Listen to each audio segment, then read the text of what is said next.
Hello guys, this is Deepika from MyTutorialRack.com. In this tutorial, we will talk about DML statements and database methods. Now, what are DML statements and what are database methods? Now, in Salesforce, we can perform all the database modification functionalities using one of these two ways. Either we can use DML statements or we can use database methods. These two things are used to manipulate the data. So if both of these are used to manipulate the data, then why do we have these two ways? Why can't we just go with DML statement, or why can't we just go with the database methods? We will talk about the difference in each of these in the upcoming tutorials, but we will start with the DML statements first. So what is a DML statement, or what is DML stands for? DML stands for data manipulation language. As you can say, it is used to manipulate the data. A language which is used to modify the data is a DML.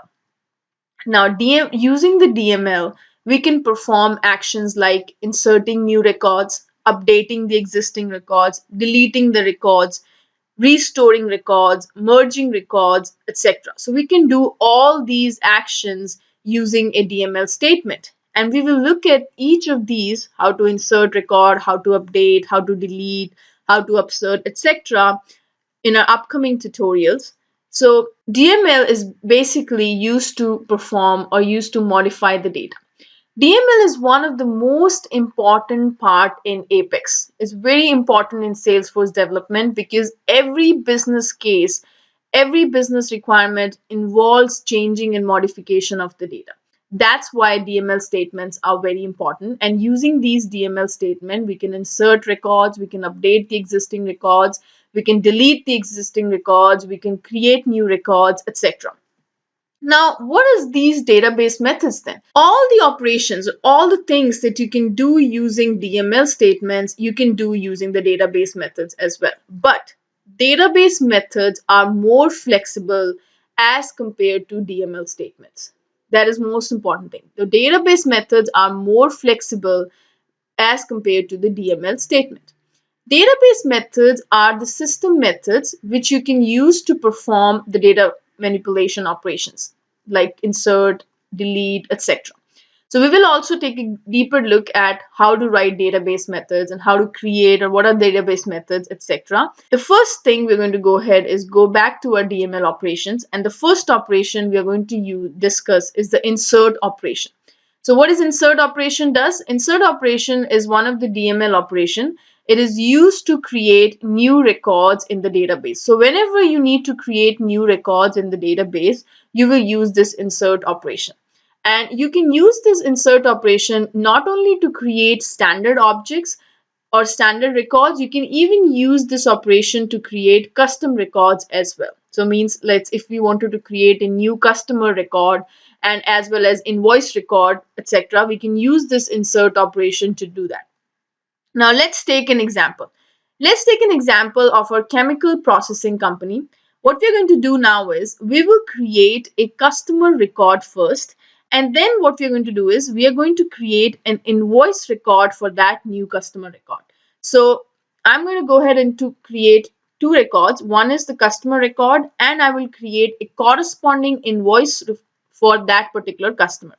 So now if I go back to my Salesforce, right now I do not have any records in either in invoice, and I do not have any records in customers as well. So I do not have any record.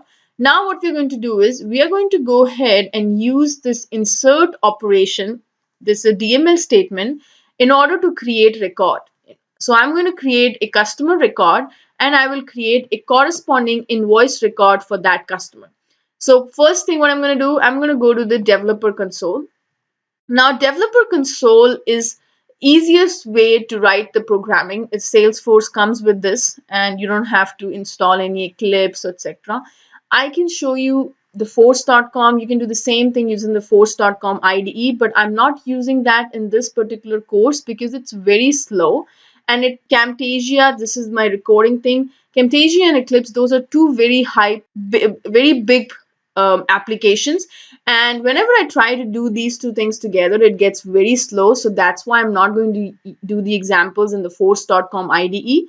And that's why I'm just going to use the developer console. So you can do the same exact thing in the force.com IDE as well. So first thing, we're going to go ahead and go to the developer console. In order to access the developer console, you can click on this, your name, whatever the username you have, and click on the drop down, and then here you will see a developer console link, and just click on the developer console link here. And then what will happen is it will open this window for you. So what we're going to do is we're going to go ahead and write our insert operation to insert a customer and the corresponding invoice record.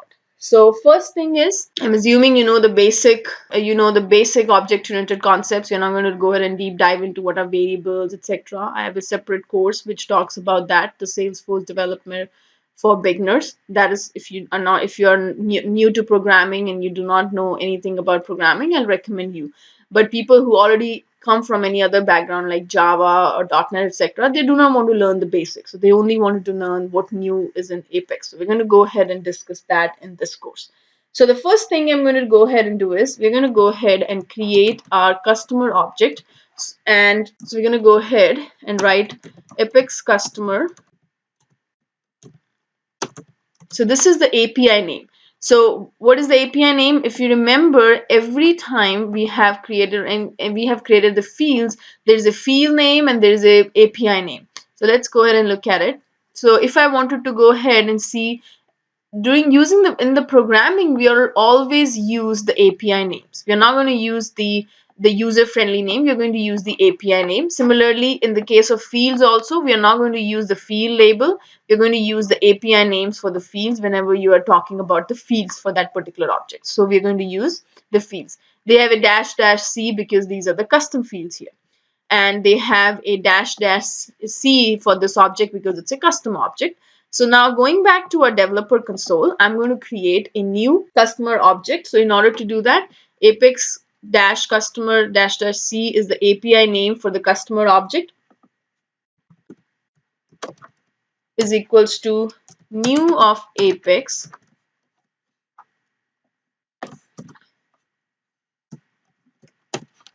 So now the name for the customer, I'm going to go ahead and give the name for the customer. Let's say the name of the customer is test ABC. So this is the name of the customer.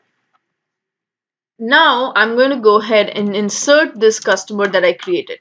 So this is the customer that I've created, and I've set the name for the customer is test ABC.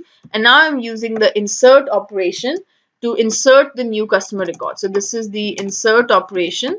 And what will it do? It will create a new customer record. So this is what it's going to do. It's going to create a new customer record. Now what we're going to do is, the next thing is, after it has created the customer, now what we're going to do is we're going to go ahead and create an invoice for this particular customer as well. So what we're going to do next is we're going to go ahead and create an invoice record. So how we will get the API name for the object? Go back to your go back to your Salesforce, go to the invoice and click on this invoices here, and go ahead and click on the quick access menu, go to the view object section. If you scroll down, you will see this is the API name. So this is what we are going to use in order to create a new invoice record. And these are the fields of the invoice, and you can see we will be using the API name as well here. So going back to our developer console, now we're going to go ahead and create a new object of invoice, and we're going to end it with --c, and the name of the variable is object new invoice is equals to new of this invoice object.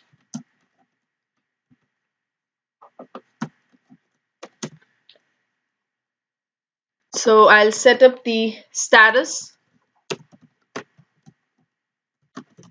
for the invoice is equals to, let's say, pending. So the status is pending. The second thing, let's say I wanted to go ahead and provide the amount paid as well. So let's say the amount paid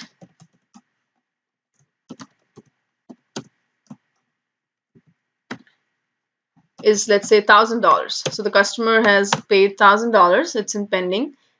And then for which customer the invoice is? So the invoice is for this particular customer. Okay, so we already have the relationship between the customer and the invoice. So we're going to go ahead and set up the customer for this particular invoice.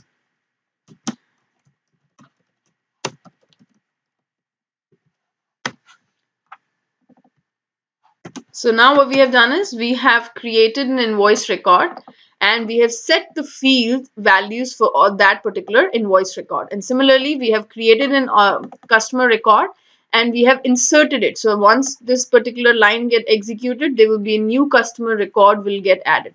Right now, we have not added an invoice record. In order to do that, we're going to say insert and we're going to insert this invoice record. So now if you wanted to go ahead and display what the customer that we added,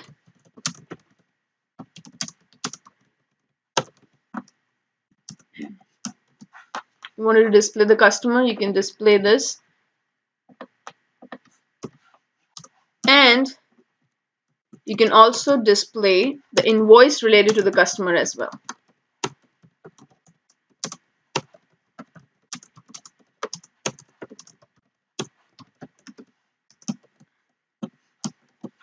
So what's the invoice? So we're going to go ahead and display the invoice.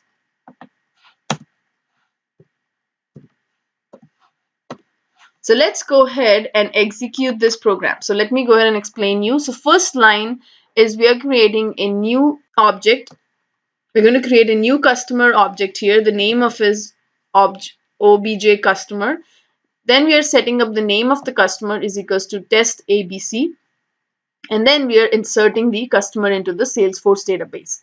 At this line, what will happen is it will insert this customer record into the Salesforce database, and this is our insert operation.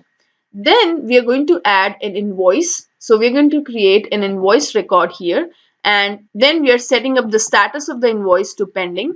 The amount paid field is equals to 1000, and the invoice is for this particular customer. So this is the same customer that we added first. So we are creating the invoice for this customer, and now I'm going to go ahead and insert that particular invoice record, and system.debug is going to go ahead and display the value of the customer that I have added and also the invoice record. So it's going to display all the values for the invoice record fields and all the values for the object customer fields. So let's go ahead and execute it. It's system. Go to the debug only section here, and what it has done, the customer we added is this is the customer name is test ABC, and this is the ID for the customer, and the invoice for the customer is status pending, amount paid is 1000, and this is the customer, the same customer, the IDs match, and then this is the ID of the invoice record. So what we're going to do is we're going to go back to our customer object, and you will see that the new customer record has been added. So you can see there's a test ABC has been added and it has the name of test ABC. We did not provide any other field values, so that's why these field values are empty. If you go to the invoice, you will see, even if go to this particular test customer, if you scroll down, there is an invoice section here. This is the related list section, and you will see there is an invoice has been added for this customer. And if you click on this invoice, it will take you to that particular invoice record. And this is the name of the invoice. This is the amount paid for the invoice. This is the customer information for that. And this is the status is in pending.